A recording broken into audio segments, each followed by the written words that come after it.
I'm your host Shafat Sikta, and today we will be discussing about the outstanding GCSE results the students of our Bengali community have achieved. In fact, we have some brilliant minds here with us at the Ion TV studio. We'll be talking with them in a minute, but before that, let me remind you all that our telephone lines are open and you can call anytime you want. In fact, you'll see a number plate on your screens right about now. We are also live streaming this program on our Facebook page at facebook.com/IonTVUK. Now, without further ado, let me introduce to you my guests. So here at my right, I have Aniyat Hossain, who has got 8 9s, 1 A star, 2 7s, and 1 A star distinction. Thank you very much and welcome to the show. And on my far right, I have Samin Tassen, who has 6 9s, 5 8s, and 1 A star.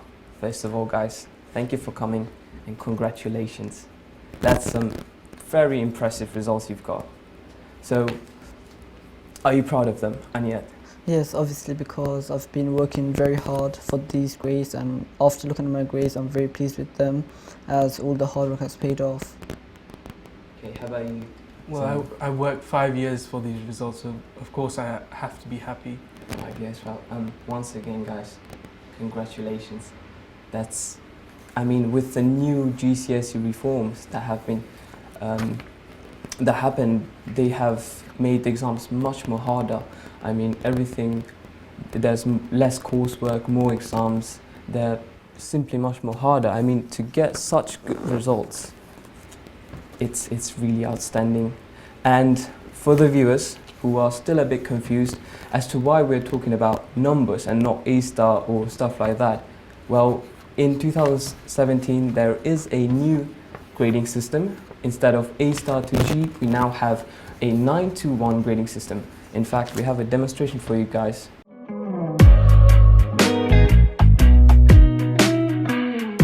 In summer 2017, the grades students receive for their English and Maths GCSEs will be a little different.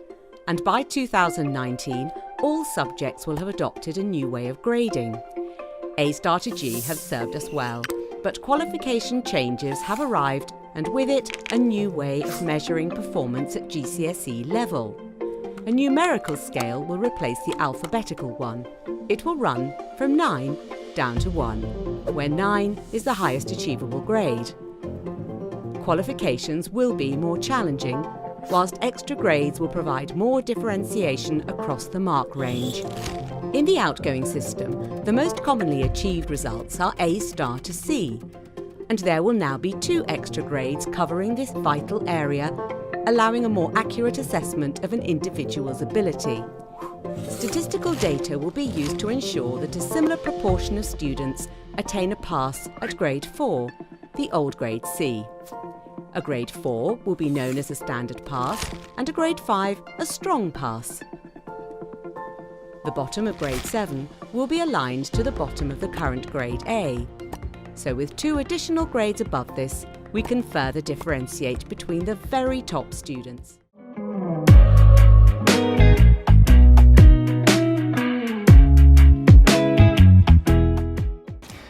Welcome back. As you've seen the demonstrated video, I'm sure maybe a little bit of things has been cleared for you as to why there's a number grading system rather than a alphabetical numbering system, grading system. So let's talk more with our guests.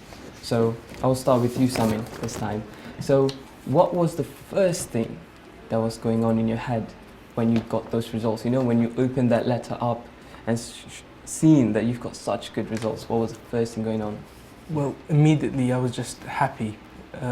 That I immediately just went to my teacher, basically every single teacher in the hall, just showed them my results, and they were super happy, and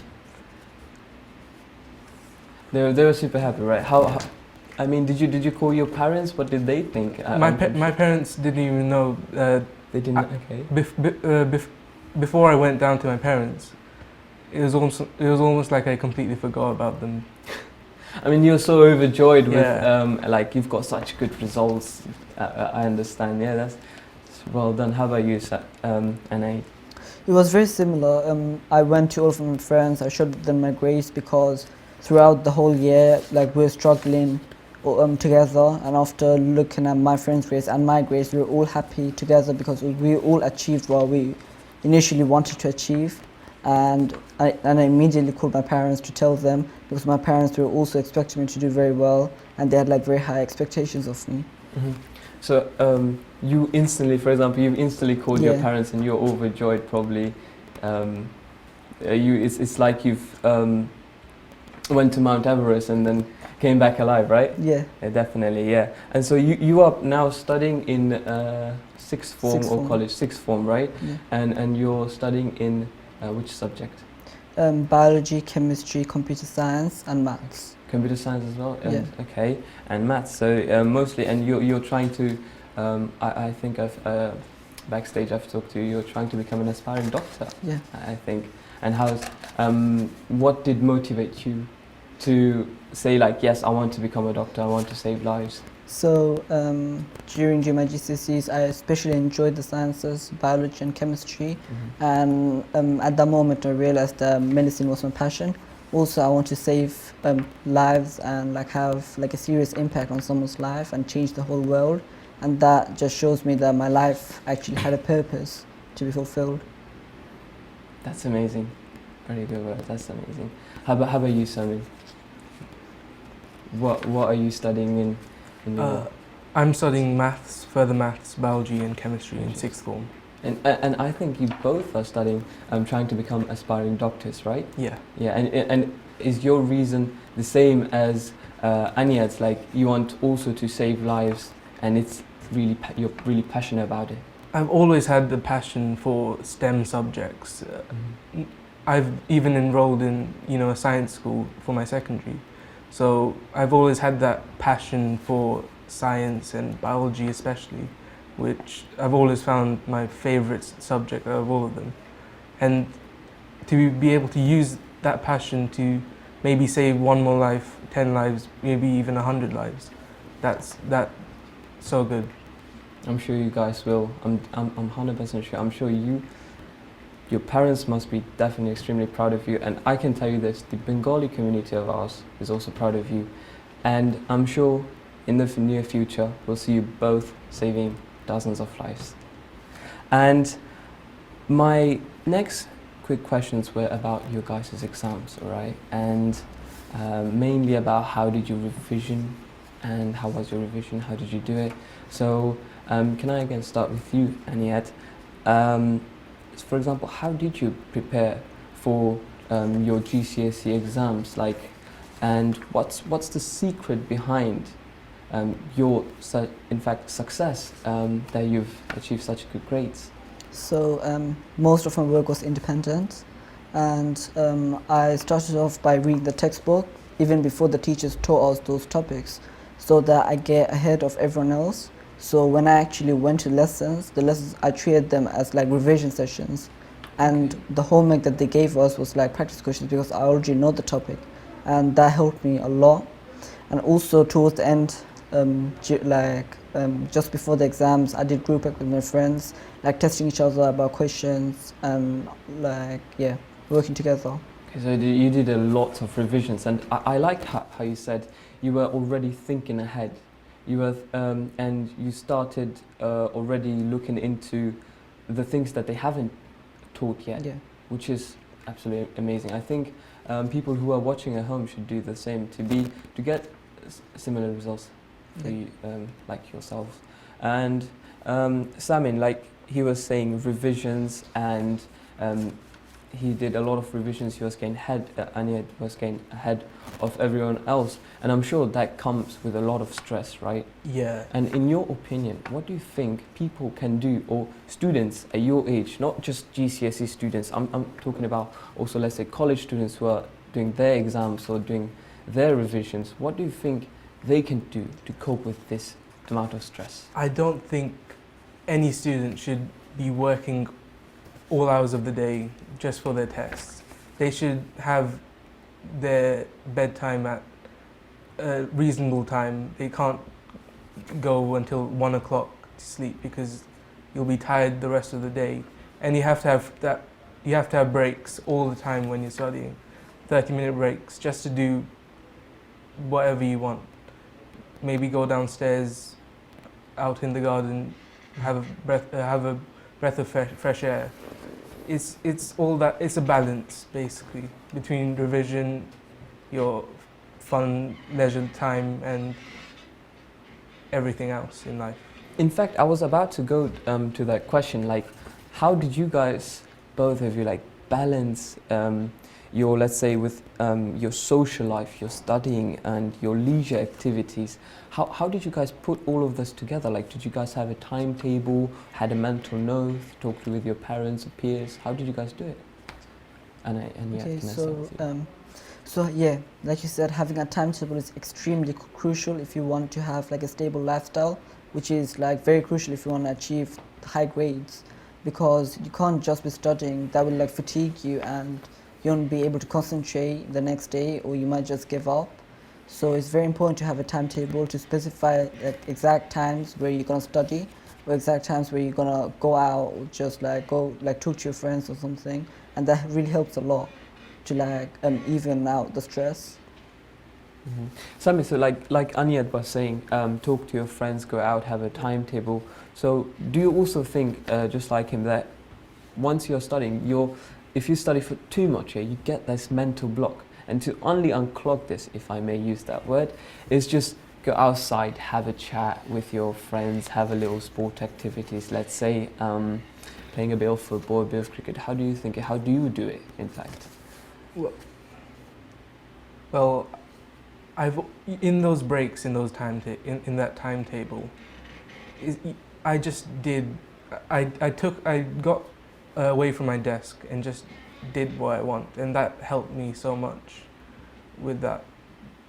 And I had to build my life around the timetable instead of the timetable around my previous way of day-to-day activities. So basically, you are just building your timetable in a way that complements your life, your friends, and somehow matches everything together. Yeah. Right? Okay, I understand. That's. Wouldn't you say that it's a crucial part of life to have those timetables to actually know ahead what you should do the day, this day or the day after, or maybe in a month? Yeah, because if you don't have that regimented lifestyle, then you're going to procrastinate with your work. You're going to say, oh, I'll do this work later, I'll do it in an hour, maybe 2 hours, and then fundamentally you just won't do the work in the end. Mm-hmm. Another thing that I wanted to ask you guys is that, so usually if you think about revisions, you've got this exams coming and you have to do your revisions, right? And what do you think what part do you think the mental preparations, if I may say that, the mental preparations play? What part do you think they play? So do you think it's also quite important, or do you think it's a bit less important, it's more about your physical rather than your mental preparation? I think it's a balance between the two. If your body isn't working right, if you're not taking care of your body, then your mind won't work the same.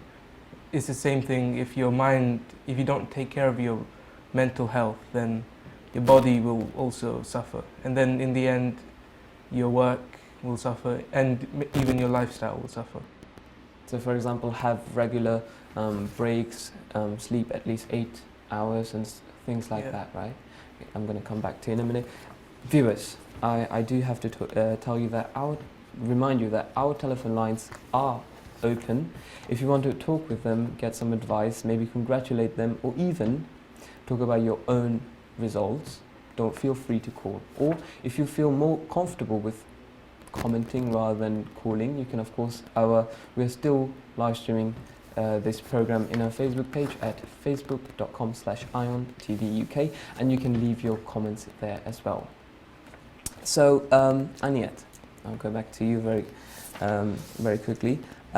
So you were saying about how you study individually and sometimes study with your friends or in a group. Which which one do you think helped you out the most to get this result? Probably studying independently, because sometimes when I studied as a group, would get off topic and sometimes we might get distracted, and that would sometimes hinder our performance. However, group work was also very good because at that time we could fill each other's gaps in knowledge, which helped a lot as well. I understand. So sometimes when you guys are, let's say, studying as a group, sometimes you guys get distracted. But Yeah. don't you think that when you are studying as a group, right, you can help each other out? Yeah. For example, you can, let's say, share notes and things such as that. Yeah. Don't you think that is better than studying a bit independent, because you have your own notes and you have your own point of view on a certain subject? Yeah, true. Also, like if your friend doesn't understand a specific topic, you can explain it to them, and it's been proven that teaching is like one of the best way of learning, and that would help you to consolidate your notes as well. Okay, so I'm gonna ask Simon, for what would you tell those students who will be maybe doing the GCSE exams in a couple of months, right? What advice do you think would you give them?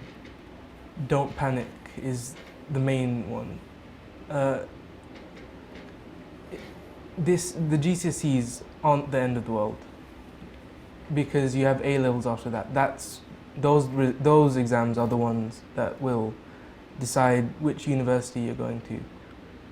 But the GCSEs, it's really easy to actually get those results that you want if you work hard throughout the entire year. If you do small bits of study, an hour, 2 hours, 3 hours a day, every day, then you won't rush at the end of the GCSEs, where in that 1 month period you have to learn every single thing in the syllabus. If you go through it slowly throughout the whole year, you'll succeed no matter how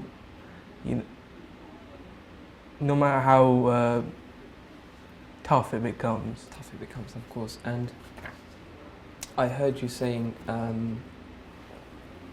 basically, so you guys, which school did you go to? But because I wanted to ask you guys, do you think if someone goes to a certain school, do you think that helps? Or does, let's say someone wants to have the best results that they want, should they choose their schools in advance, or do you think like you can go to in any school and every teacher will help them out and be supportive, or do you think you should choose your schools more carefully, the secondaries? Well, I went to a free school, East London Science School, which was newly found.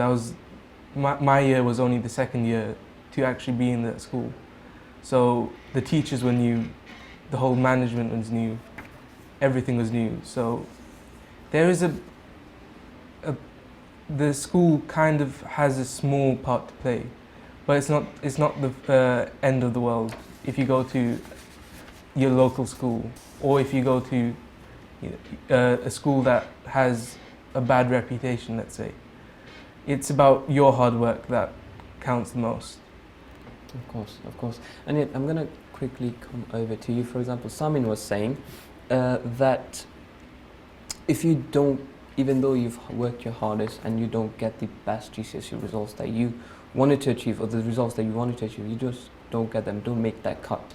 And it's not the end of the world. But if you think about it, you have to get some kind of results, a certain amount, a certain grade, in order to, let's say, go into the college you want to go to, or maybe university, or sometimes even in employment, the employer looks at your GCSEs. So what about you? What do you think the GCSEs, do they actually play a huge role, or do you think it's just there to test your capabilities and things like that? Well, I feel like it's more in between.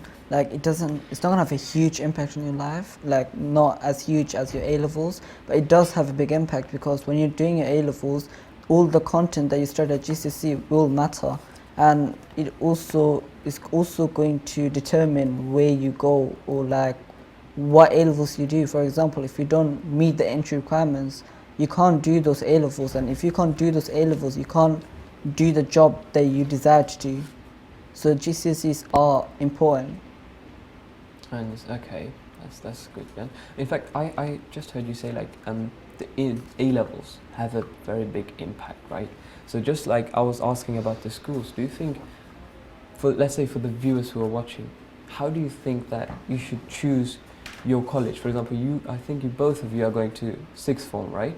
Yeah. So, in fact, before you answer that, we have a caller at the line. I'm gonna very quickly go to them. Hello, caller.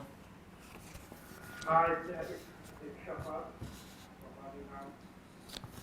I'd like to thank the professor to all of you about the GCSE as well as... Yes, please feel free to, because they are listening, yes. Hello? Hello.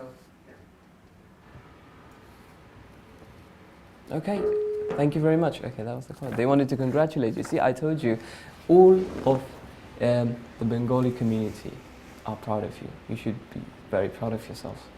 And how I was, let me get back to that question, because you were saying like A levels make quite a big impact, right? So for those people who are watching at home, who have done their GCSEs and now currently studying in college or sixth form, right? Or those who haven't yet done their GCSEs, of course, after doing their GCSEs, the only thing that you can think about, right, is did I get a good grade? Did I get this? But you also have to sometimes think about that. Okay, you're going next year. You're going to college, right? Yeah. And in my opinion, and in your opinion, how do you think someone can choose the college or sixth form that's best for them, that suits them?